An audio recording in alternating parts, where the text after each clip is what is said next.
Rock 97.7. We have a special guest in studio today, and it's John LaBeouf, a.k.a. Johnny Anomaly, and I'm going to let him tell you why that is. John, thanks for coming in today. Oh, man, thank you so much for having me, Mike. This is great. It's really an honor. All right. Well, hey, listen, we're glad to have you here. John is on the cover of this month's Point of Vue magazine. And I tell you, I read the article, John, and I got to tell you, I got real emotional about it. You've got a book out now on poetry. You also have a podcast. I'm going to let you tell us about your journey.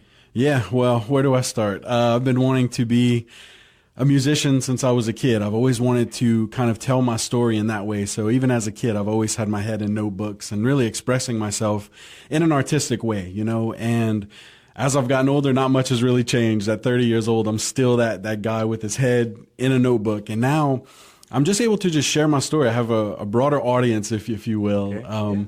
And so, but it's always been my intention I've always wanted to be on a stage. I've always wanted to perform. And being a musician since I was a teenager, it just kind of fell through with the bands I was working with. And so in 2012, the beginning of 2012, my wife and I experienced the loss of our son. Yes. And going through that emotionally and just not turning to drugs or alcohol or any other vice, really I just turned to what I always had, and that was creativity. I put my head in a notebook and started writing these feelings. And, you know, the first few demos I had as a spoken word artist, I put out there, and I was getting messages at midnight from friends who really related to what I was saying. So I thought, well, maybe this is the route I need to take with it. And since then, I've self-published my own book, and I record my podcast that hopefully is helping others, you know, through telling my story and getting others from around the community, around the world. I've done interviews with guests from Australia, Switzerland, and just around the country. And we all have that kind of similar theme that loss is kind of the center of our story, but it's not where it ends. It's really where it begins for some of us, where we've picked up the pieces of our lives, these broken pieces, and kind of built ourselves back up together in this new form, this new identity. It was in 2016 when I decided to go by the stage name Johnny Anomaly, because I'm really comfortable with being the odd man out. So I just kind of embraced that being different, and I just really kind of owned it. And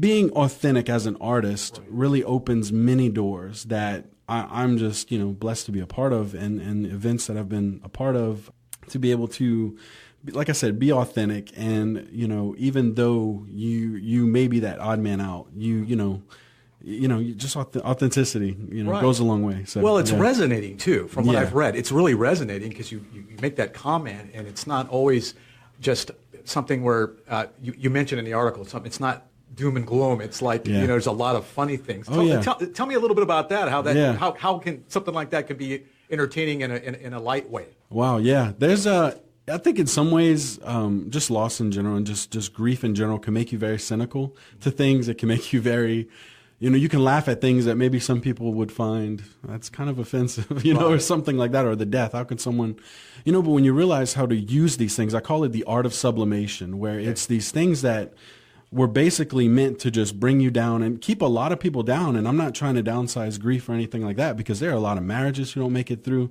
There are a lot of people who just don't make it through that. And so it's understanding that you can use these things as a tool in a way that can help other people. And that's really the message that I'm going with. It's not necessarily just about me.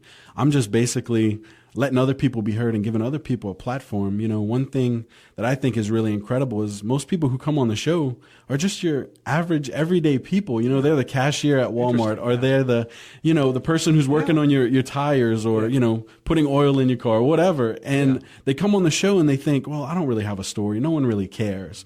But they get on, and then they see this progression, or they see the listens, and people actually do care. Like, the art of storytelling, I think, is just something so rich. There's something so important in letting someone else know that they have a voice, and that the things they've been through wasn't necessarily in vain. They can use that in a way to encourage other people or motivate others. And that's what I've especially found true with doing public speaking in high schools.